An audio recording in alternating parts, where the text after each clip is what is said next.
जिब्राइल, ए जिब्राइल अपना सर उठाओ। हजरत जिब्राइल अलैहिस्सलाम सर उठाएंगे, अल्लाह पाक फरमाएगा जिब्राइल तुमने क्या अजीब चीज देखी है? अर्ज करेंगे या अल्लाह मैंने एक आवाज सुनी है, कोई शख्स जहन्नम के गहरे घड़े में या हन्नान या मन्नान पुकार रहा। अल्लाह पाक फरमाएगा जिब्राइल मालिक यानी दारोगा जहन्नम के पास जाओ और उन्हें कहो कि वो बंदा जो या हन्नान या मन्नान पुकार रहा है इसे जहन्नम से निकाल लाओ। हजरत जिब्राइल अलैहिस्सलाम जहन्नम के दरवाजे पर तशरीफ ले जाएंगे, दस्तक देंगे, हजरत मालिक बाहर आएंगे, हजरत जिब्राइल अलैहिस्सलाम उन्हें अल्लाह पाक का हुक्म सुनाएंगे। हुक्म सुनकर हजरत मालिक अलैहिस्सलाम जहन्नम के अंदर जाएंगे। हमारे प्यारे आका अलैहिस्सलाम ने फरमाया जैसे माँ अपने बच्चों को पहचानती है, हजरत मालिक ऐसे ही जहन्नम को पहचानते हैं। इसके बावजूद आप या हन्नान या मन्नान कहने वाले शख्स को तलाश नहीं कर पाएंगे। बाहर तशरीफ लाएंगे, हजरत जिब्राइल से अर्ज करेंगे ए जिब्राइल जहन्नम ने गहरा सांस लिया है, इसलिए कौन सी चीज पत्थर है, कौन सी चीज लोहा है और कौन इंसान है इसकी पहचान नहीं हो रही। हजरत जिब्राइल फिर अल्लाह की बारगाह में सजदा करेंगे। अल्लाह पाक इरशाद फरमाएगा ए जिब्राइल सर उठाओ, तुम या हन्नान या मन्नान कहने वाले को क्यों नहीं लाए? जिब्राइल अर्ज करेंगे मौला दारोगा जहन्नम हजरत मालिक ने भी माजरत कर ली है, कहते जहन्नम ने सांस लिया है, उसकी वजह से पत्थर लोहे और इंसानों के दरमियान कोई फर्क नहीं बचा। अल्लाह गोया सभी जलकर जिसको कहना कोयला बन चुके, किसी चीज की पहचान नहीं हो पा रही है। अल्लाह पाक फरमाएगा मगर उस सूरत में हमारे लिए क्या क्या मैसेजेस हैं और कैसा दिल हिला देने वाला पैगाम है, आइए आज वो आपको बताता हूं। खादिम मुस्तफ़ा साहबी रसूल हजरत अनस बिन मालिक रज़ियल्लाहु तआला अन्हु फरमाते हैं कि प्यारे आका मक्की मदनी मुस्तफ़ा सल्लल्लाहु तआला अलैहि वसल्लम की मुबारक आदत थी कि अगर कोई सहाबी 3 दिन तक बारगाह रिसालत में हाजिर ना होते तो आप उनसे मुताल्लिक पूछते कि वो कहाँ हैं, और अगर वो सफर पर होते तो उनके लिए दुआ फरमाते, अगर मदीने पाक में होते तो उनसे मुलाकात के लिए तशरीफ ले जाते, अगर कोई सहाबी बीमार होते तो मेरे आका उनकी इयादत के लिए तशरीफ ले जाते हैं। एक बार का वाकया कि एक अंसारी सहाबी रज़ियल्लाहु तआला अन्हु 3 दिन तक बारगाह रिसालत में हाजिर ना हुए। नबी पाक अलैहिस्सलाम ने सहाबा से पूछा कि वो कहाँ है, नजर नहीं आ रहे। कहा हुजूर वो तो शदीद बीमार हैं। ये खबर सुनकर सरदार अंबिया महबूब खुदा सल्लल्लाहु तआला अलैहि वसल्लम ने हजरत अबू बकर सिद्दीक और हजरत उमर फारूक और चंद दीगर सहाबा को लिया और उनकी इयादत के लिए तशरीफ ले गए। आए हाय सहाबी की किस्मत तो देखो, आका भी जा रहे हैं, सिद्दीक अकबर भी जा रहे हैं, उमर फारूक भी जा रहे हैं। सरे बाली उन्हें रहमत की अदा लाई है, सरे बाली उन्हें रहमत की अदा लाई है, हाल बिगड़ा है तो बीमार की बन आई है। अब क्या हुआ, आका अलैहिस्सलाम आखिरी नबी रसूल हाशमी सल्लल्लाहु अलैहि वसल्लम ने अपने प्यारे सहाबी को देखा, वाकई शदीद बीमार थे। आपने खूबसूरत और प्यारे अंदाज में तीमारदारी फरमाई, अहवाल पूछा, हाल पूछा। तो उस सहाबी ने अपना हाल अर्ज करते हुए अपनी बीमारी का एक बड़ा कमाल का मतलब वाकया बताया कि बीमार हुआ कैसे मैं। कहते हुजूर बात यह है कि एक रोज मैं मगरिब की नमाज में आपकी मस्जिद में हाजिर हुआ, आप नमाज पढ़ा रहे थे, मैं आपके पीछे नमाज पढ़ रहा था, और आपने उस रोज नमाज में सूरह कारिआ की तिलावत की है। कुरान पाक के 30वें पारे में ये सूरत है सूरह कारिआ। हुजूर आपने तिलावत की, उस तिलावत को सुनकर नमाजी के अंदर मुझ पर ऐसा खौफे खुदा का गलबा हुआ, मैंने दुआ की ए अल्लाह मुझे दुनिया ही में आजमाइश में डाल दे, आखिरत में आजमाइश में ना डालना। हुजूर बस वो दुआ करना है और मेरी ऐसी हालत हो गई है, मैं बीमारी में आ गया हूं, आजमाइश में आ गया। अल्लाह अकबर, मेरे आका क्या प्यारे आका हैं। नबी पाक अलैहिस्सलाम फरमाते हैं कि तुमने बुरा किया, ये बात दुरुस्त नहीं है। क्या ये दुरुस्त नहीं था कि तुम अल्लाह अज़्ज़ा वजल से दुनिया की भी भलाई मांगते और आखिरत की भी भलाई मांगते और जहन्नम से बचने की दुआ भी करते? यानी तुमने क्यों ये कहा कि या अल्लाह मुझे दुनिया में आजमाइश डाल दे, आखिरत में ना डालना? मेरे रब के खजानों में तो कमी नहीं ना, उससे दुनिया की भी भलाई मांग लेते, आखिरत की भी भलाई मांग लेते। क्या प्यारी तरबियत फरमाई। अब नबी पाक ने हुक्म दिया कि अभी दुआ करो, और दुआ करो दुनिया और आखिरत की भलाई की दुआ मांगो। साहबी ने हाथ उठाए, आका का हुक्म था, उसी वक्त दुआ मांगी। नबी पाक ने खुद भी उनके लिए दुआ फरमा दी। अब मेरे आका दुआ फरमाए तो रद्द कैसे हो सकती है। बरेली के ताजदार इमाम इश्क व मोहब्बत लिखते हैं ना, इजाबत का सहरा इनायत का जोड़ा दुल्हन बन के निकली दुआए मोहम्मद। इजाबत कहते हैं कबूलियत को, कबूलियत इजाबत ने झुककर गले से लगाया बड़ी नाज से जब दुआए मोहम्मद सल्लल्लाहु अलैहि वसल्लम। और ऐसा ही हुआ, उस दुआ का असर ऐसा हुआ कि कोई रस्सियों से जकड़ा हुआ हो और वो आजाद हो जाए। वो सहाबी उसी वक्त खड़े हो गए और सेहतमंद भी हो गए। अब اب اس ایک واقعے سے اللہ اکبر کیا کمال کا واقعہ ہے، کیا کیا سیکھنے کو ملا۔ پہلی بات، نماز کیسی تھی، پڑھانے والا کون تھا اور پڑھنے والے کون تھے۔ آقا تلاوت کر رہے اور صحابہ پیچھے نماز پڑھ رہے ہیں، لیکن ان کی نماز میں انہماک، خشوع و خضوع کا عالم کیسا تھا۔ ایک تو قرآن سمجھتے تھے، پھر اس کا اثر لیتے تھے، تلاوت کیا ہو رہا ہے اس کو جانتے اور اس کا اثر لیتے تھے۔ سب نے عشاء کی نماز اکثر نے پڑھی ہوگی۔ اگر میں یہ سوال کر لوں، ہاتھ نہیں اٹھائیے گا، اپنے آپ سے خود ہی سوال کر لیں، امام صاحب نے کیا تلاوت کی پہلی رکعت میں اور دوسری رکعت میں؟ ارے عبدالحبیب بھائی، اب تو ذرا دکان کا حساب ساتھ چل رہا تھا ہمارا، تو ہمیں کیا پتا کیا تلاوت ہوئی۔ کبھی ٹیسٹ لے لیا کرو، سلام پھیرتے ہی پوچھ لیا کرو اپنے آپ سے کہ آج کیا تلاوت ہوئی۔ اچھا یاد بھی ہے، مثال کے طور پہ چلو کسی کو یاد ہے آج امام صاحب نے سورہ فیل پڑھی تھی، یا جناب تبارک الذی پڑھی تھی، یا کون سی سورت پڑھی تھی، معنی کیا اس کا؟ تو یہ تو نہیں پتا۔ کب تک ہم قرآن بغیر سمجھے سنتے رہیں گے اور پڑھتے رہیں گے؟ کب قرآن کے نور کو اور اس کی چاشنی کو دل میں محسوس کریں گے؟ کب انڈرسٹینڈنگ آف قرآن کریں گے؟ میں نہیں کہتا، ہونا تو یہی چاہیے کہ مسلمان ہونے کی حیثیت سے مجھے اور آپ کو پورا قرآن ایک بار تو زندگی میں ہم نے ترجمہ اور تفسیر سے پڑھا ہوتا۔ لیکن چلو بھائی، پورا قرآن پڑھنے کی بات کرتے تو لوگ ہی بھاگ جاتے ہیں۔ یار کم از کم یہ تو ہو سکتا ہے نا، ہم ثنا سے لے کر التحیات اور درود ابراہیم اور دعا تک جتنا نماز میں قرآن پڑھتے ہیں اتنا تو سمجھ لیتے، اس کو تو انڈرسٹینڈ کر لیتے، قرآن کی چند مشہور صورتوں کا معنی تو پتا ہوتا۔ مگر خشوع و خضوع کا تو عالم یہ ہے کہ نماز میں دھیان ہی کہیں اور ہوتا۔ لوگ کہتے بھی ہمارا دھیان کہیں اور ہوتا۔ وہ مشہور چٹکلا ہے نا کہ ایک صاحب آئے، عشاء کی جماعت چلی گئی، رونے لگ گئے، تو نمازیوں نے کہا یار نہیں رو بھائی، اتنی نماز سے محبت، اتنی جماعت سے محبت، یہ جماعت چلی گئی آپ رو رہے۔ کہتے یار بات یہ نہیں ہے، مسئلہ یہ کہ روز دکان بند کر کے عشاء کی جماعت میں آتا تھا، امام صاحب 4 رکعت پڑھاتے تھے، میں پورا حساب ملا لیتا تھا۔ اب جماعت تو چلی گئی، اب حساب کب ملاؤں گا اور نماز کب پڑھوں گا؟ معاذ اللہ، یہ ہمارا ذہن نہیں ہوتا ہے۔ اچھا، اس کی بڑی وجہ بھی یہی ہے، علماء نے اس کا طریقہ بھی بتایا کہ ایک تو بندہ اپنے ذہن کو دنیاوی خیالات سے پاک کر کے، ایکچولی نماز کیا ہے؟ اللہ کی بارگاہ میں حاضری ہے۔ آپ کسی بہت بڑی شخصیت کے پاس، بڑے سیٹھ کے پاس، جس کے پاس آپ کی فائل رکی ہوئی ہو، اس افسر کے پاس جائیں تو دھیان کدھر ہوتا ہے؟ بالکل اس کی طرف فوکس، ہاتھ بندے ہوئے، سر میرا چھوٹا سا کام، پلیز سائن کر، اتنی اس سے لجاجت، اس کی طرف فوکس۔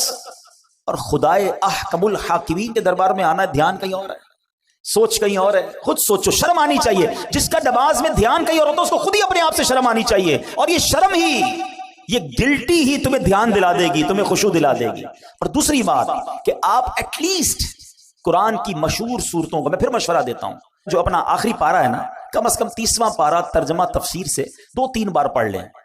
عموماً امام صاحب اسی میں سے تلاوت کر رہے ہوتے ہیں، ہم بھی انہی میں سے پڑھ رہے ہوتے ہیں۔ آپ جب پتہ چلے گا نا کہ آپ بات کیا کر رہے ہو، الحمدللہ رب العالمین الرحمن الرحیم مالک یوم الدین، اب آپ قرآن کے ساتھ ہوں گے، نور کے دریا میں تیر رہے ہوں گے، رحمان کی بات ہو رہی ہے، رحیم کی بات ہو رہی ہے، یوم الدین یعنی قیامت کے مالک کی بات ہو رہی ہے۔ اب اللہ سے التجا ہو رہی ہے، ایاک نعبد و ایاک نستعین، اے اللہ ہم تیری ہی عبادت کرتے ہیں، تجھی سے مدد چاہتے ہیں، اب آگے چلیں گے، اے اللہ اس راستے پر چلا دے جو تیرے پسندیدہ بندوں کا راستہ ہے، اس راستے سے بچا لے جو تیرے غضب والوں کا راستہ ہے۔ اب جناب رحمت کی آیتیں آئیں گی، دل جھومنے لگے گا، عذاب کی آیتیں آئیں گی، آنسو بہنے لگیں گے۔ واللہ میری بات کو سمجھ لو، جس کو قرآن سمجھ آنے لگ گیا نا، کبھی کبھی جب اچھا قاری تلاوت کرتا ہے، امام صاحب تلاوت کرتے ہیں نا، جن کو قرآن سمجھ آ رہا ہوتا ہے نا، وہ کہتے ہیں امام صاحب رکوع میں نہ جائیں، اور تلاوت کریں، اللہ کی اور باتیں سنائیں ہمیں، اور قرآن کی باتیں سنائیں، کیونکہ قرآن کے ساتھ وہ اٹیچ ہو جاتے ہیں۔ لیکن جس کو انڈرسٹینڈنگ ہی نہیں ہے، اس کو کیا فائدہ ہوگا؟ پلیز قرآن سے ایسی دوستی کرو۔ اور میں آپ کو کوئی بہت بڑا کام نہیں بتا رہا، کم از کم 30واں پارہ ترجمہ تفسیر، اب تو صراط الجنان آ گئی ہے، حاصل کر لے، پڑھ لیں، آپ کی زندگی بدل جائے گی۔ واللہ جس کو نماز سمجھ آنے لگ جائے گی، اس کو نماز کا مزہ ہی اور آتا ہے۔ سبحان ربی العظیم جب وہ کہتا ہے اور وہ سمجھتا ہے کہ میں عظیم رب کی تعریف کر رہا ہوں، تو بعض اوقات تو آنکھوں سے آنسو نکلتے ہیں۔ سجدے میں جا کر سر جھکا کر سبحان ربی العالی جب دل کی گہرائیوں سے بندہ ادا کرتا ہے، تو اللہ کو گویا یہ کہہ رہا ہوتا ہے، اے اللہ سر بھی تیرے دربار میں جھکا دیا، اب میں نے سب کچھ تیرے دربار میں جھکا دیا ہے، اپنا سراپا تیرے بارگاہ میں جھکا دیا ہے، اے اعلیٰ رب، اے مالک، اے خالق، اے سب سے بڑے مولا، اب مجھ پر نگاہ رحمت فرما دے۔ پھر بندہ اس کیفیت سے نماز پڑھتا ہے۔ تو اگر نماز کا لطف لینا چاہتے ہو تو نماز کو سیکھیں، نماز کو انڈرسٹینڈ کریں، نماز کے اندر جو قرآن ہے کم از کم اس کو جانیں۔ صحابی رسول نے سورہ قارعہ سنی، دل کی کیفیت بدل گئی، خوف خدا میں مبتلا ہو گئے۔ یہ بات ہمیں اس واقعے سے سیکھنے کو ملی۔ اب ایک اور بات جو اس بات سے سیکھنے کو ملی کہ دعا کیا کرنی چاہیے۔ کچھ لوگ بڑے نادان ہوتے ہیں، کہتے ہیں بس یا اللہ یہ کام کر دے، بھلے وہ نہ کرنا، یہ کام ہو جائے باقی بلے خراب ہو جائے. کیوں خراب ہو جائے؟ اچھا معاذ اللہ کچھ لوگ اپنے لیے بددعائیں کر رہے ہوتے ہیں. پہلے ایک بات سمجھ لو، ہمیں نہیں پتا ہوتا کون سا وقت قبولیت کا ہوتا ہے. ہاں بری باتیں نہ نکالا کرو. یہ ماں باپ کو بھی ایک مشورہ دے رہا ہوں. بچہ تنگ کرے، بچہ پریشان کرے تو بعض اوقات مائیں کوسنے دے رہی ہوتی، تجھے کیڑے پڑے، تو برباد ہو جائے، تو کبھی ترقی نہ کرے. یہ نہ کہا کرو. کیا پتا یہ قبولیت کی گھڑی ہو اور تمہارا بیٹا برباد ہو جائے. اچھی بات، اللہ کی بارگاہ میں اچھی باتیں اور اچھی دعائیں کرنی چاہیے، اور اپنے لیے بھی ایسے ہی کیا کریں. کیسی دعا کر دی کہ اللہ دنیا میں آزمائش میں ڈال دے، آخرت میں مت ڈالنا. ارے میرے رب کے خزانے بہت بڑے، اس سے مانگو نا. ربنا آتنا فی الدنیا حسنہ وفی الآخرۃ حسنہ وقنا عذاب النار. اے اللہ دنیا بھی اچھی کر دے، آخرت بھی اچھی کر دے، عذاب قبر سے بھی بچا لے. رب سے مانگو. مانگ کریم سے رہے ہو. ہمارے پاس پیسے تھوڑے ہوتے ہیں، ہمارے اور آپ کی اتھارٹی تھوڑی ہے. ہمیں لگتا ہے یار اس سے ایک چیز مانگوں گا دے دے گا، دو مانگوں گا دے نہیں سکے گا. بندہ کہتا ہے ایک ہی لے لو یار. دنیا والوں میں چلتا ہے. میرے رب کے خزانے جس کا کوئی کنارہ نہیں، وہ خزانے نہ ختم ہونے والے ہیں، وہ ہم سب کو جنت میں ڈال دے. اس کی رحمت میں کوئی کمی نہیں پڑے گی. تو مانگو نا اس سے دل کھول کر. تو رب سے ہمیشہ دل کھول کر اور یقین کے ساتھ مانگنا چاہیے، اور ایسی دعا نہیں کرنی چاہیے کہ جس میں آزمائش کی دعا، پریشانی کی دعا، بربادی کی دعا. اللہ پاک جو ہے ہمیں خوب اچھی دعائیں کرنے کی توفیق عطا فرمائے. اب آتے ہیں اس سورہ قاریہ میں تھا کیا ایسا کہ صحابی رسول اتنے خوفزدہ ہو گئے ہیں. اب ذرا اس سورہ قاریہ کے بارے میں جانتے ہیں، اور اس سے آپ کو ایک اور بات بھی سیکھنے کو ملے گی کہ جب ایک سورت میں اتنا کچھ ہے تو جو پورا قرآن سمجھ رہا ہوگا، پورا قرآن پڑھے گا، تو اس کے دل میں کیسی کیسی باتیں، کیسے کیسے خزانے آنا شروع ہو جائیں گے. سورہ قاریہ جو ہے، یعنی جس مبارک سورت کی تلاوت انصاری صحابی نے زبان مصطفیٰ سے سنی، ان پر خوف خدا کا غلبہ ہوا. یہ قرآن کریم کی مختصر صورتوں میں سے ہے. 30ویں پارے میں ہے. اس میں 1 رکوع ہے اور 11 آیتیں. بس صرف 11 آیات تلاوت کرو تو 2 منٹ میں پوری ہو جاتی ہے. اور اس صورت میں قیامت کی ہولناکیوں کو بیان کیا گیا ہے. اور سورہ قاریہ کے مضامین کے لحاظ سے 3 حصے بنتے ہیں. نمبر 1 قیامت کی ہولناکیوں کا بیان ہوا. دوسرے حصے میں اس بات کا بیان ہوا کہ جب قیامت آئے گی تو اس وقت دنیا کی کیا حالت ہوگی، ایٹماسفیئر کیسا ہوگا. اور تیسرے حصے میں قیامت کے اختتام کا بیان ہے کہ امتحان کیسے ہوگا. اس سینیریو میں جب لوگوں کا ایگزام ہوگا تو وہ کیسے ہوگا. صرف 11 آیتوں میں رب نے قیامت کا نقشہ بھی کھینچ دیا اور کیا ہوگا اس میں یہ بھی بتا دیا. اب ذرا غور سے دل تھام کر، اللہ کرے کہ ہم پر بھی اس صحابی رسول کی کیفیت کا صدقہ نصیب ہو، اور ہم قرآن سنیں اور اللہ کے خوف سے بھی لرزہ کریں جب بھیانک، خوفناک اور عذاب کی باتیں ہوں. اللہ قرآن میں فرماتا ہے، بسم اللہ الرحمن الرحیم، القارعۃ ما القارعۃ وما ادراک ما القارعۃ. القارعہ اس کا ترجمہ کیا اعلیٰ حضرت نے، دل دہلانے والی.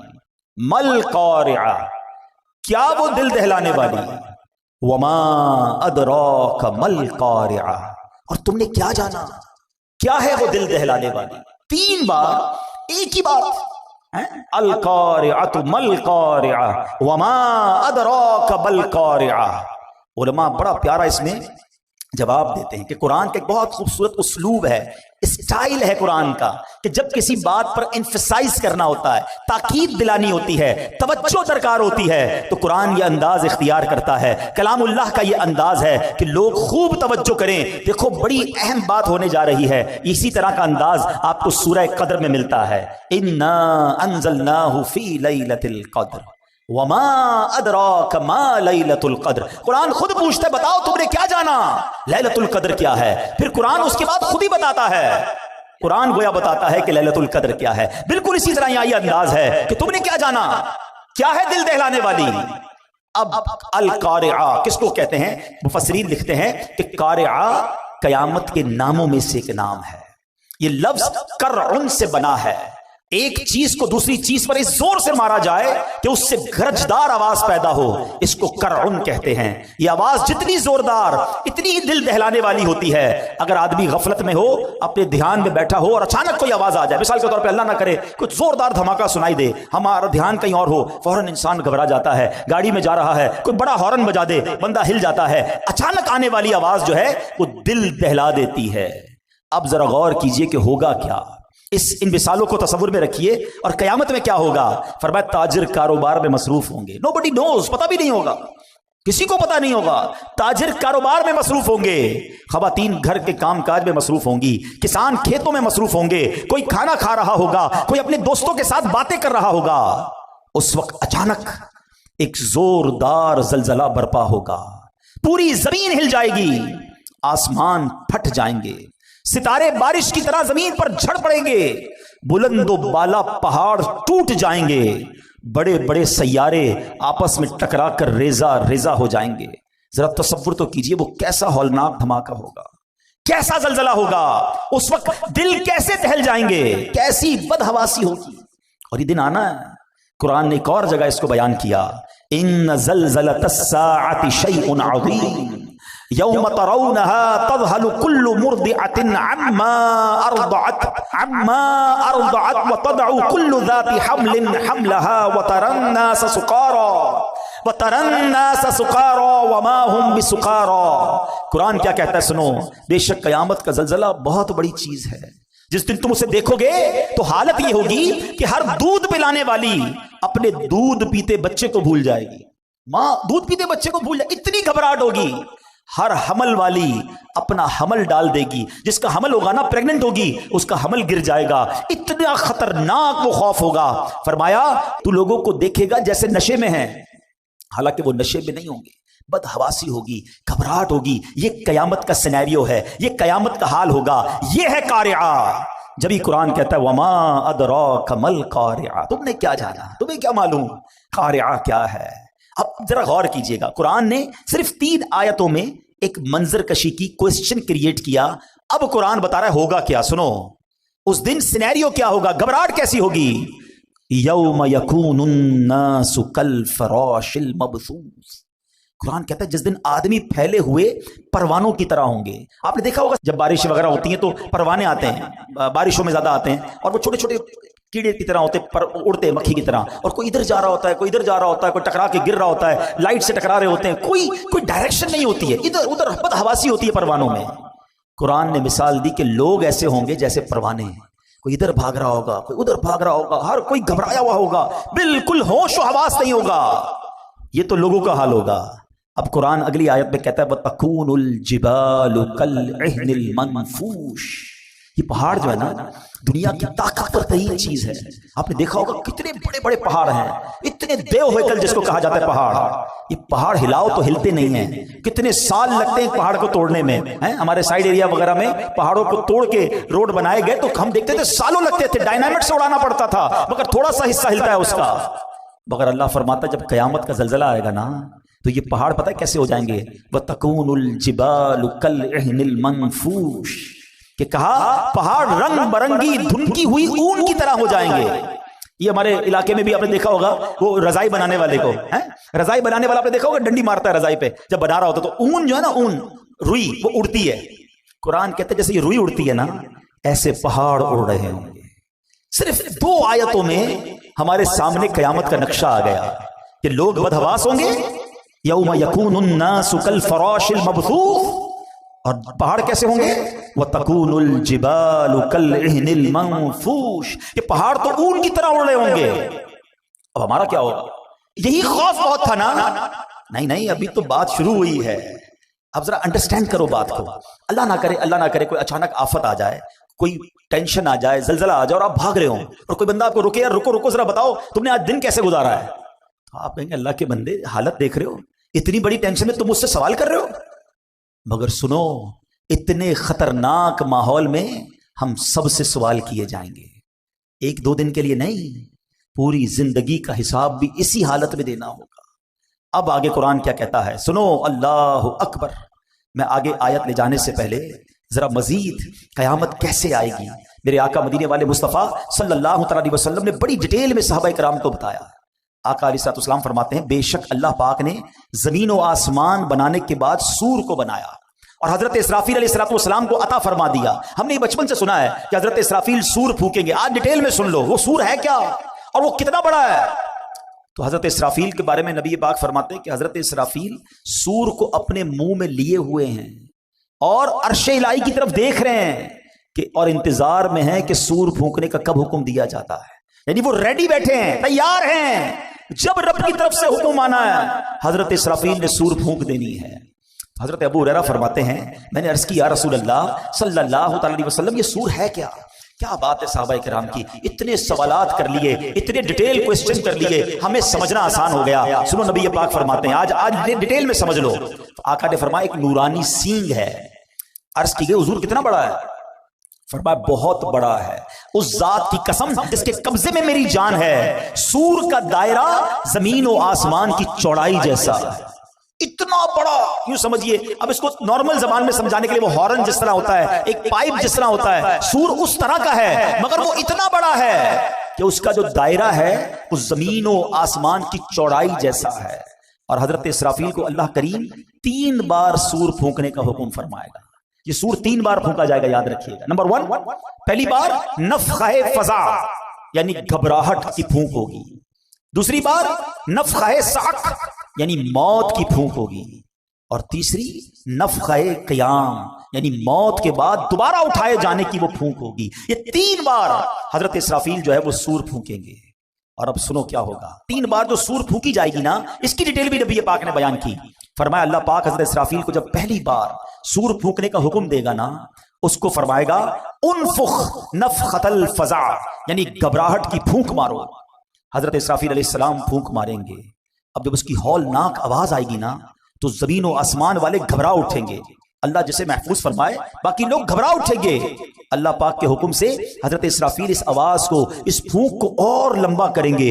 अब इसकी हौलनाकी से पहाड़ हिलने लगेंगे, बादल चलते हैं ऐसे पहाड़ चलने लगेंगे, रेजा रेजा हो जाएंगे, शदीद जलजला तारी हो जाएगा। जैसा कि अल्लाह पाक फरमाता है, यौम तरजुफुर राजिफा ततबउहर रादिफा कुलूबुन यौमइज़िन वाजिफा, जिस दिन थरथराने वाली थरथराएगी, उसके पीछे आएगी पीछे आने वाली, दिल उस दिन खौफजदा हो जाएंगे। एक जगह नहीं, कुरान में जगह जगह क़यामत की मंजर कशी की गई है, क़यामत का हाल बयान किया गया है। नबी पाक अलैहिस्सलाम ने मजीद फरमाया कि उस वक्त जमीन समुंदर में फंसी हुई उस कश्ती की तरह होगी जिसे समंदर के थपेड़े लगते हैं, किश्ती के सवार कभी ओंधे गिरते हैं। उस वक्त दूध पिलाने वालियां दूध पीते बच्चों को भूल जाएंगी, हमल वालियों के हमल गिर जाएंगे, बच्चे दहशत के सबब बूढ़े हो जाएंगे, शैतान जमीन के किनारों की तरफ भागेंगे, फरिश्ते मार के उन्हें फिर जमीन की तरफ डाल देंगे। अजब कोहराम होगा, लोग इधर से उधर भाग रहे होंगे, एक दूसरे को पुकार रहे होंगे। अभी लोग इसी हाल में होंगे कि जमीन फट जाएगी। अब लोगों पर ऐसी कैफियत और खौफ और दहशत तारी होगी कि अल्लाह पाक ही बेहतर जानता है। सुनो, आसमान भी गली हुई चांदी की तरह फट जाएगा, सूरज और चांद बेनूर हो जाएंगे और आसमान को उसकी जगह से खींच लिया जाएगा। ये पहली सूर फूंकने के बाद हाल होगा और ये नबी पाक साहबा को बता रहे हैं। अब दूसरी सूर फूंकने का वक्त आएगा। आका फरमाते हैं अल्लाह पाक जब तक चाहेगा लोग इस आफत में, इस परेशानी में मुब्तला होंगे, फिर अल्लाह पाक हजरत इसराफील अलैहिस्सलाम को फिर नफ़ख़े साक़ यानी सूर में मौत की फूंक मारने का हुक्म फरमाएगा।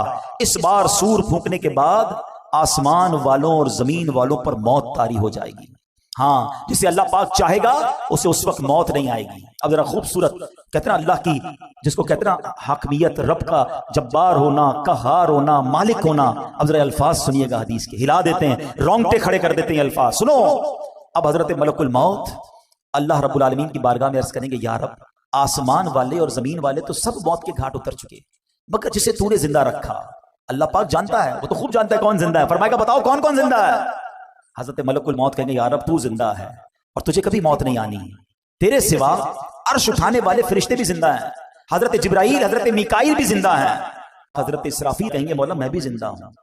अब हजरत जिब्राइल और हजरत मीकाईल पर भी मौत तारी कर दी जाएगी, वो भी मौत का मजा चखेंगे। फिर मलकुल मौत अर्ज करेंगे, ए मालिक, जिब्राइल और मीकाईल भी मौत का जायका चख चुके। अल्लाह फरमाएगा, अब कौन जिंदा है। हजरत इसराफील कहेंगे, मौला तू जिंदा है जिसे कभी मौत नहीं आनी, और मौला अर्श उठाने वाले फरिश्ते जिंदा हैं और मैं जिंदा हूं। अल्लाह अकबर। पहले अर्श उठाने वाले फरिश्तों पर मौत तारी की जाएगी और फिर मलकुल मौत जो आखिरी बचेंगे उन पर भी मौत तारी कर दी जाएगी। अब कोई नहीं होगा, अब दुनिया में कोई बाकी नहीं होगा और वही रब वाहिद कहार बाकी होगा। वो बेनियाज है, उसका कोई बाप ना उसका कोई बेटा, वही अव्वल है वही आखिर है। और अब अल्लाह क्या फरमाएगा? अच्छा, अल्लाह उस वक्त जो फरमाएगा ना, वो भी रब ने कुरान में बयान कर दिया है। काश कुरान पढ़ने वाले बन जाते हैं। सब कुछ मौजूद है कुरान में। अल्लाह पता है क्या फरमाएगा, लिमनिल मुल्कुल यौम, आज किसकी बादशाही है। अल्लाह अकबर। इन जुमलों की हैबत को अगर समझो ना, अल्लाह फरमा रहा है जब दुनिया में कोई बाकी नहीं है, उन तमाम मुतकब्बिरीन, उन तमाम जाबिरीन, उन तमाम लोगों से खिताब होगा जो समझते थे कि हमारे दम कदम से दुनिया कायम है, हम हैं तो जनाब फैसले होते हैं, हमारी अथॉरिटी है। अब अल्लाह फरमाएगा लिमनिल मुल्कुल यौम, आज किसकी बादशाही है। उस वक्त कोई जवाब देने वाला ही नहीं होगा। अब अल्लाह खुद ही जवाब इरशाद फरमाएगा, और वो जवाब भी कुरान में मौजूद है। अल्लाह फरमाएगा लिल्लाहिल वाहिदिल कहार, एक अल्लाह जो सब पर गालिब है। हाय हाय हाय, मेरा रब बाकी रहने वाला है, वो हई है, वो कय्यूम है। फिर फरमाया मेरे आका ने जमीन और आसमान को यूं लपेट लिया जाएगा जैसे कागज लपेटते हैं, फिर इस जमीन की जगह कोई और जमीन बिछा दी जाएगी, आसमान की जगह और आसमान बना दिया जाएगा। अब अल्लाह पाक 3 मरतबा फरमाएगा मैं हूं जब्बार, जिसे मेरा शरीक होने का दावा है सामने आए।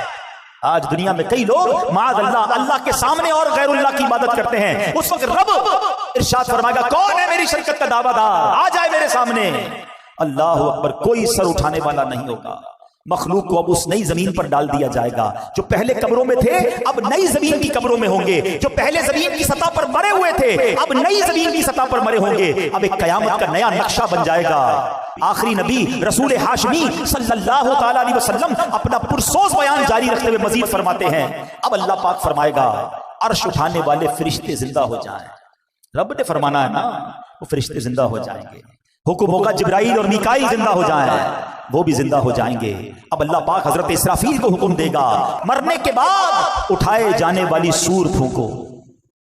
अब हजरत इसराफील तीसरी बार सूर फूकेंगे और उससे तमाम रूहें निकल आएंगी। अल्लाह पाक फरमाएगा मेरी इज्जत और जलाल की कसम, अब सारी रूहें अपने जिस्मों में चली जाएं, तमाम रूहें अपने जिस्मों में चली जाएंगी। अब जमीन खुलेगी और आका फरमाते तुम सब अल्लाह पाक की बारगाह में हाजिर हो जाओगे। और ये बात भी रब कुरान में फरमाता है मुहतिईना इलद्दा यक़ूलुल काफिरून हाज़ा यौमुन असिर, उस बुलाने वाले की तरफ दौड़ते हुए काफिर कहेंगे ये बड़ा सख्त दिन है, ये है कारिया अल कारिअतु मल कारिया, ये है कयामत। अच्छा, जो कयामत का हिसाब किताब है ना, वो तो तीसरी बार उठने के बाद मामला शुरू होगा। ये तो कयामत तारी होने का मंजर था कि कयामत तारी कैसे होगी, उसमें दुनिया से लोग जाएंगे कैसे, कैसे सूर फूंकी जाएगी और फिर दोबारा उठाया जाएगा। हिसाब व किताब, मीजान का मामला, पुल सिरात का मामला, ये तो तीसरी बारी सूर फूंकने के बाद होगा। मगर कुरान हमें समझा रहा है कि देखो वो दिन आने वाला है, उस दिन की तैयारी कर लो। और वो दिन कैसा होगा? अल्लाह अकबर। कयामत 50,000 साल का दिन है। मैदान महशर की गर्मी कैसी होगी कि पहले लोगों के जिस्म से पसीना निकलेगा और 70 गज जमीन में जज्ब होगा, और उसके बाद जमीन और पसीना नहीं पी सकेगी, तो फिर ये पसीना ऊपर उठेगा। कोई अपने टखनों तक पसीने में होगा, कोई घुटने तक होगा। कुछ गुनाहगार तो ऐसे होंगे जो अपने ही पसीने में डुबकियां खा रहे होंगे। अब इस कैफियत में क्या होगा? अल्लाह अकबर। कभी गर्मियों के दिन हो, काम काज से हम घर पहुंचे और पसीना टपक रहा हो, हैं, जैसे दरवाजे में दाखिल और घर वाले कहे जरा रुको रुको 5-6 बातें पूछनी है। हम क्या कहते हैं? नहीं अभी सवाल नहीं करो, मुझे सांस लेने दो, बहुत गर्मी है, थोड़ा फ्रेश होने दो, फिर बातचीत करना। हम कभी भी पसंद नहीं करते कि गर्मी में, फ्रस्ट्रेशन में, टेंशन में हमसे कोई सवाल करे। मगर कुरान कहता है उस वक्त सवाल भी कैसा होगा और रिजल्ट क्या आएगा? फअम्मा मन सकुलत मवाज़ीन फहुवा फी ईशतिर रादिया। कुरान कहता है बहरहाल जिसके तराजू भारी होंगे वो तो पसंदीदा जिंदगी में होगा, मजे में होगा। जिसकी नेकियां ज्यादा हो गई, स्केल लगाया जाएगा, वो मजे में होगा। अल्लाह अकबर। और मजे में कहां होगा? वो जन्नत में होगा। आओ कुछ जन्नत के बारे में भी सुन लो, बड़ी खौफनाक बातें हुई हैं, कुछ दिल को ढारस वाली बातें भी सुन लो। जन्नत वो मकाम है जो अल्लाह ने ईमान वालों के लिए बनाया है। जन्नत में वो नेमतें हैं जो किसी आंख ने देखा नहीं है, किसी कान ने सुना नहीं है, बल्कि किसी दिल का ख्याल भी नहीं गुजरा। ये जो दिल का ख्याल नहीं गुजरा ना, जो पढ़े लिखे समझदार होंगे मेरी बात जरा समझेंगे। इमेजिनेशन किसको कहते हैं? बंदा ख्याल में तो बहुत कुछ सोच सकता है ना। आज आपको कोई बताता है यार फलां महल सोने का महल है और फलां मुल्क का बादशाह है, उसके महल में तरह तरह की नेमतें हैं, तो हम उसके बारे में सोचते हैं। इंटरनेट पर तस्वीरें भी आ जाती हैं। मगर अल्लाह के हबीब फरमा रहे हैं जन्नत वो है जिसका सोच भी नहीं सकते हो। तो सोचो फिर होगी कैसी? جہاں دماغ کی سوچ نہ پہنچ سکے اس کے بعد وہ نعمتیں کیسی ہوں گی؟ فرمایا دل کا گمان بھی نہیں گزرا۔ جنت میں دیواریں سونے چاندی کی اینٹوں سے اور مشک کے گارے سے بنی ہوئی ہیں۔ جنت میں 4 دریا ہیں، ایک پانی کا، دوسرا دودھ کا، تیسرا شہد کا، چوتھا پاکیزہ شراب کا، اور ان دریاؤں میں سے نہریں نکل کر ہر محل کے نیچے سے، ہر جنتی کے گھر سے نیچے سے نکل رہی ہیں۔ اہل جنت کو ہر قسم کے لذیذ کھانے ملیں گے، جو چاہیں گے فوراً ان کے سامنے موجود ہوگا۔ پانی کی خواہش ہوگی، جتنی خواہش ہوگی اتنا ہی ان کے مطابق پانی، دودھ، پاکیزہ شراب اور شہد کے کوزے خود بخود ان کے ہاتھوں میں آ جائیں گے۔ جنت میں کوئی نجاست نہیں ہے، نہ گندگی ہے، نہ تھوک ہے، نہ ریت ہے، نہ بدن کی میل ہے۔ سنو، ہر جنتی کے لیے کم از کم 10,000 خادم ہوں گے۔ ہر خادم کے ہاتھ میں چاندی کا پیالہ ایک ہوگا، دوسرے ہاتھ میں سونے کا پیالہ ہوگا، ہر پیالے میں طرح طرح کی نعمتیں ہوں گی۔ جنتی شخص نعمتیں کھاتا جائے گا، لذت بڑھتی جائے گی۔ یہ بھی بڑی کمال کی بات ہے، سمجھدار لوگ سمجھیں گے۔ بڑی بھوک لگی ہو سکتا ہے ابھی بھی لگی ہو کسی کو، تو بات جلدی سمجھ آئے۔ بڑی بھوک لگی ہو اور آپ کی پسندیدہ چیز آپ کے سامنے رکھ دی جائے، جو لذت پہلے دوسرے چوتھے نوالے میں ہے وہ چھٹے ساتویں میں نہیں رہتے، 8-10 نوالوں کے بعد تو نارمل ہو جاتا ہے، کیونکہ پیٹ بھرنے لگ گیا ہے۔ اب وہ لذت نہیں ہے، اب صرف بندہ کام پورا کر رہا ہے کہ چلو کھانا کھا رہا ہوں، کھا تو لوں۔ لذت شروع کے نوالوں میں تھی، جنت میں ایسا نہیں ہوگا۔ فرمایا جتنا کھاتا جائے گا اس میں لذت جو ہے وہ بڑھتی ہی چلی جائے گی۔ ہر نوالے میں 70 ذائقے ہوں گے، ہر ذائقہ پہلے سے جدا ہوگا۔ جنتیوں کے لباس پرانے نہیں ہوں گے، ان کی جوانی فنا نہیں ہوگی، ہمیشہ ہمیشہ جنت میں رہیں گے۔ اللہ اکبر! سو لوگ کتنے خوش نصیب ہوں گے جن کے اعمال نامے نیکیوں کے بھاری ہو جائیں گے۔ فَأَمَّا مَنْ ثَقُلَتْ مَوَازِينُهُ فَهُوَ فِي عِيشَةٍ رَاضِيَةٍ۔ مزے لیکن آگے قرآن ڈرا رہا ہے، سمجھا رہا ہے زندگی کیسے گزارنی ہے۔ سنو، وَأَمَّا مَنْ خَفَّتْ مَوَازِينُهُ فَأُمُّهُ هَاوِيَةٌ۔ پھر وہی انداز، وَمَا أَدْرَاكَ مَا هِيَ، تم نے کیا جانا ہاویہ کیا؟ نارن حامیہ۔ قرآن کہتا ہے بہرحال جس کے ترازو ہلکے پڑ جائیں گے اس کا ٹھکانہ حاویہ ہوگا۔ کیا معلوم وہ کیا ہے؟ فرمایا ایک شعلے مارتی آگ ہے۔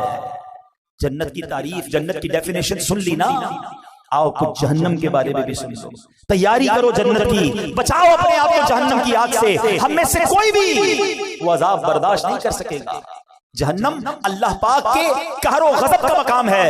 جہنم کی آگ نہایت گرم ہے، حدیث پاک میں آتا ہے یہ دنیا کی آگ جہنم کی آگ کے 70 اجزاء میں سے ایک جز ہے۔ اگر اس دنیاوی آگ کو پانی سے 2 مرتبہ ٹھنڈا نہ کر دیا گیا ہوتا تو تم اس سے فائدہ نہ اٹھا سکتے، یعنی اس آگ کو ہمیں ٹھنڈا کر کے پیش کیا گیا ہے تو ہم اس آگ سے فائدہ اٹھا سکتے ہیں۔ جہنم کی آگ 70 ٹائم زیادہ خطرناک ہے۔ آپ سوچو تو صحیح، اس دنیا کی آگ کی تپش کتنی ہے۔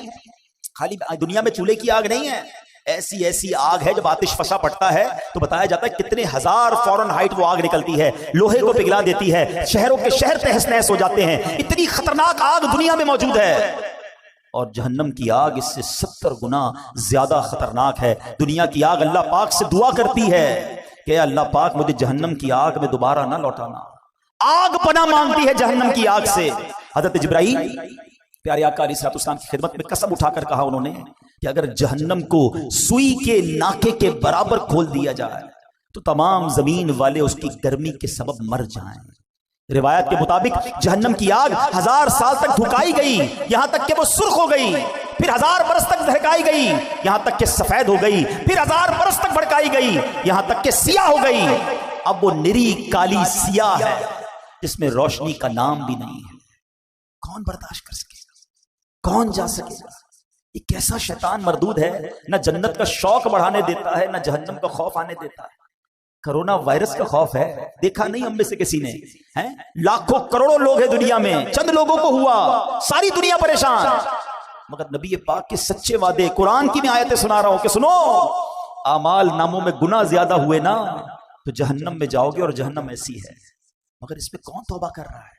کون اللہ کو راضی کرنے والی زندگی گزار رہا ہے؟ کون حرام روزی چھوڑ رہا ہے؟ کون شراب سے دور بھاگ رہا ہے؟ کون نافرمانیوں سے دور جاتا ہے؟ حرام دیکھ رہے ہیں، حرام کھا رہے ہیں، حرام سن رہے ہیں، نمازیں قضا ہو رہی ہیں۔ سوچو یہ کدھر جا رہے ہیں؟ یہ شیطان نے کیسی غفلت کی چادر اڑا دی ہے ہم پر۔ کیوں نہیں تیاری کرتے اس جنت کی؟ دنیا کی 50 60 70 سالہ زندگی کو کچھ دنوں کے لیے صبر کے ساتھ گزار لو، جنت کی نہ ختم ہونے والی زندگی تمہارا انتظار کر رہی ہے۔ سودا کر لو نا اپنی جان کا۔ دنیا میں اگر آپ کو کوئی کہہ دے یار تمہارے پاس 1000 روپے ہیں مجھے دے دو، اس کے بدلے میں تمہیں 1 ارب روپے دے دوں گا، بندہ کہے گا بالکل لے لو، بالکل، یہ تو کمپیریزن ابھی بھی دنیا میں بنتا ہے، مگر جنت اور دنیا کا کوئی کمپیریزن نہیں، مگر سمجھانے کے لیے کہ اے بندے 50 60 70 سال میری فرما برداری میں گزار لے، نہ ختم ہونے والی جنت کی ابدی نعمتیں میں تجھے عطا فرما دوں گا، مگر ہم اس سودے کے لیے تیار ہی نہیں ہو رہے، ہم اپنے آپ کو تیار ہی نہیں کر پا رہے۔ خدا را آج سورہ قارعہ اور قیامت کے احوال سن کر، جہنم کی ہولناکی کو سن کر ہم زندگی میں کچھ فیصلہ کریں، اپنے آپ کو بدلنے کی کوشش کریں۔ اپنے بیان کے آخر میں ایک دل دہلانے والا واقعہ جب میں نے پڑھا، صحابی رسول حضرت عبداللہ ابن مسعود رضی اللہ عنہ سے روایت ہے کہ ایک بار ایک شخص بارگاہ رسالت میں حاضر ہوا، عرض کیا یا رسول اللہ صلی اللہ تعالی علیہ وسلم، کوئی ایسا مومن بھی ہے جو جہنم میں باقی رہ جائے گا؟ ذرا غور سے سنیے گا، ہو سکے تو سر جھکا کر سنیے۔ فرمایا ہاں، ایک شخص جو جہنم کے گہرے گھڑے میں ہوگا اور اونچی آواز سے یا حنانو یا منان پکار رہا ہوگا، اس کی آواز بلند ہوگی، اس آواز کو حضرت جبرائیل سنیں گے، کہیں گے العجب العجب، عجیب بات ہے، عجیب بات ہے۔ پھر حضرت جبرائیل علیہ السلام اللہ عز و جل کے عرش کے سامنے حاضر ہوں گے، سر سجدے میں رکھ دیں گے، اللہ پاک فرمائے گا ارفع راسک یا جبرائیل، اے جبرائیل اپنا سر اٹھاؤ۔ حضرت جبرائیل علیہ السلام سر اٹھائیں گے، اللہ پاک فرمائے گا جبرائیل تم نے کیا عجیب چیز دیکھی ہے؟ عرض کریں گے یا اللہ میں نے ایک آواز سنی ہے، کوئی شخص جہنم کے گہرے گھڑے میں یا حنان یا منان پکار رہا۔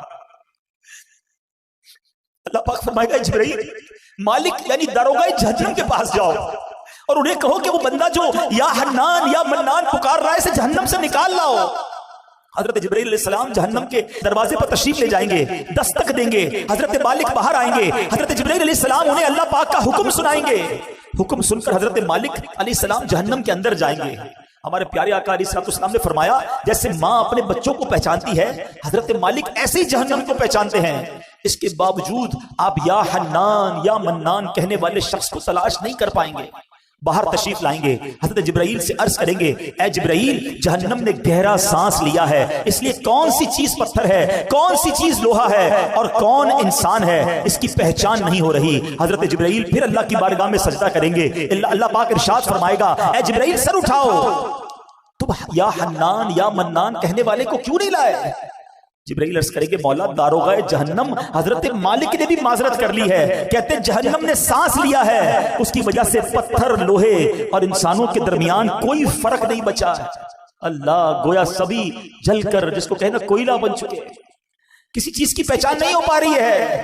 اللہ پاک فرمائے گا جبرائیل مالک سے کہو میرا بندہ جہنم کے فلاں گھڑے میں فلاں کونے میں اس طرح پڑا ہوا ہے۔ حضرت جبرائیل جہنم کے دروازے پر جائیں گے اور حضرت مالک کو یا حنان یا منان پکارنے والے کا پتہ بتائیں گے۔ حضرت مالک جہنم کے اندر جائیں گے تو دیکھیں گے ایک شخص ہے، اس کے پاؤں اس کی پیشانی کے ساتھ اور ہاتھ گردن کے ساتھ بندھے ہوئے ہیں اور جہنم کے سانپ بچھو اس کے ساتھ لپٹے ہوئے ہیں۔ حضرت مالک اس کی زنجیریں توڑ دیں گے اور جہنم سے نکال کر حضرت جبرائیل علیہ السلام کے حوالے کر دیں گے۔ حضرت جبرائیل اسے عرش الہی کے سامنے لے کر حاضر ہوں گے، سر سجدے میں رکھیں گے، اللہ پاک فرمائے گا اے جبرائیل سر اٹھاؤ۔ جبرائیل علیہ السلام سر اٹھائیں گے، اب اللہ پاک اس بندے سے فرمائے گا اے میرے بندے کیا میں نے تیری بہترین تخلیق نہیں کی تھی؟ کیا میں نے تیری طرف رسول نہیں بھیجے تھے؟ کیا ان رسولوں نے تمہیں میری کتاب نہیں سنائی تھی؟ کیا میرے رسولوں نے تجھے نیکی کا حکم نہیں دیا تھا؟ تجھے برائی سے منع نہیں کیا تھا؟ وہ بندہ ساری باتوں کو مانے گا، اقرار کرے گا یا اللہ تو نے میری بہت اعلیٰ تخلیق فرمائی، تیرے رسول بھی تشریف لائے، انہوں نے تیرے احکام بھی سنائے۔ اللہ پاک فرمائے گا پھر تو نے فلاں فلاں گناہ کیوں کیے؟ وہ عرض کرے گا یا اللہ میں نے اپنی جان پر ظلم کیا جس کی سزا میں مجھے جہنم میں ڈال دیا گیا، اللہ اس کے باوجود میری امید نہیں ٹوٹی، مجھے تیری رحمت سے امید تھی، اسی لیے میں یا حنان یا منان پکارتا رہا۔ مولا تو نے اپنے فضل سے مجھے جہنم سے نکالا ہے، یا اللہ مجھ پر رحم فرما دے۔ اللہ پاک فرمائے گا اے فرشتوں گواہ ہو جاؤ میں نے اس بندے پر رحم کیا اور اسے معاف کر دیا۔ رحمت دا دریا الہی ہر دم بغدہ تیرا، جے قطرہ بخشے میں کم بڑھ جاوے میرا، عدل کرے تے تھر تھر کمبن اچیا شانہ والے، فضل کرے فضل کرے تو بخشے جا سکے میں ورگے بھوکا لے، تجھے واسطہ میرے آقا مولانا، تجھے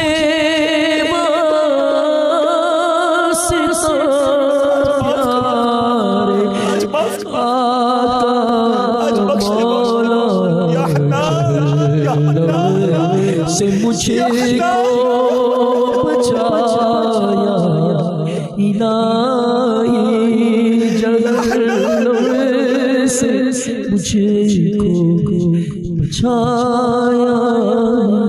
रब्बे करीम गुनाह कर चुके, खताएं कर चुके, बस आज आओ मीठे इस्लामी भाई अल्लाह से सच्ची तौबा करते हैं।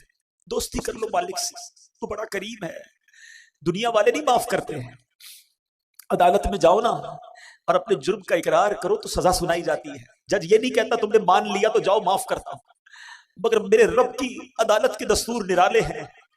बस मुजरिम एक बार मान ले, शर्मसार हो जाए, तौबा कर ले, बड़ा करीब है। देखो ना, मैंने और आपने कितनी बार अपनी माँ की बात नहीं मानी, मगर जब भी माँ के पास गए उसके पैर पकड़ लिए, उसको लजाजत के साथ रोते हुए मनाया, माँ ने सीने लगाया ना। रब तो कई माओं से ज्यादा चाहने वाला है, उसकी रहमत तो चाहती है हम बख्शे जाए। हम कैसे इस अज़ाब को सह सके? हम जन्नत में कैसे जा सकेंगे? हम कयामत की हौलनाकी कैसे बर्दाश्त कर सकेंगे? बस अब एक ही तरीका है कि रब राजी हो जाए, वरना हमारे पास कोई आसरा नहीं है, हमारे पास और कोई तरीका नहीं है। अगर अल्लाह नाराज हो गया ना, फिर कुछ भी नहीं बचेगा। और रब राजी होना चाहिए, और रब की रिजा यह है कि बंदा उससे माफी मांगे, उससे तौबा करे और आइंदा गुनाह ना करने का पक्का इरादा करे। आओ मेरे प्यारे इस्लामी भाई, कुरान सुना है, रब का कलाम सुना है। जहां रब के गजब को सुना है ना, वो रहमान भी बड़ा है, वो रहीम भी बड़ा है। आ जाओ अल्लाह की रहमत की तरफ, आज उससे दोस्ती कर लो। अगर मेरा कोई ऐसा भाई बैठा है जो नमाजें कज़ा करता है, तौबा कर, बस अब सच्ची पक्की नीयत कर लो कि आज के बाद नमाज कज़ा नहीं करूंगा। अगर कोई हराम कमाता है ना, देखो छोड़ दो उसे, तौबा कर लो, अल्लाह तुम्हें गैब से हलाल देगा। बस सच्ची नीयत कर लो, रब ने नसीब में लिखा है वो मिलकर रहेगा। हराम कमाना छोड़ दो, हराम खाना छोड़ दो, हराम सोहबतें छोड़ दो, गंदी चीजें देखना छोड़ दो, सुनना छोड़ दो। हम कमजोर है, ये भी हम अल्लाह से ही कहेंगे ना, या अल्लाह मैं पहले भी तौबा की, फिर गुनाह में पड़ गए, आज फिर तौबा करता हूँ, फिर तौबा करता हूँ, बस तुम तौबा पर इस्तिकामत भी दे दे। पता नहीं कब दुनिया से चला गया और वहां मारा गया, वहां पकड़ा गया, तो मेरा बनेगा क्या? अल्लाह इस कमजोर बंदे पर रहम कर, और आज सच्ची तौबा अता कर, आज सच्ची पक्की तौबा अता कर। और ये दावत इस्लामी है प्यारे इस्लामी भाई, जो हमें हमारी आखिरत की तैयारी करवाती है। हम कुछ भी कर ले, कयामत तो आएगी ना, हिसाब किताब तो होगा ना, इससे बच कोई नहीं सकता। मगर आज जिस तफसील से हमने कयामत का जिक्र सुन लिया, जिस तरह का ये हालात होंगे, हम तो बड़े कमजोर है, हमारा क्या बनेगा? हाँ, अल्लाह राजी हुआ, अल्लाह के हबीब राजी हुए, तो इंशाअल्लाह कयामत में भी लिवाउल हम्द तले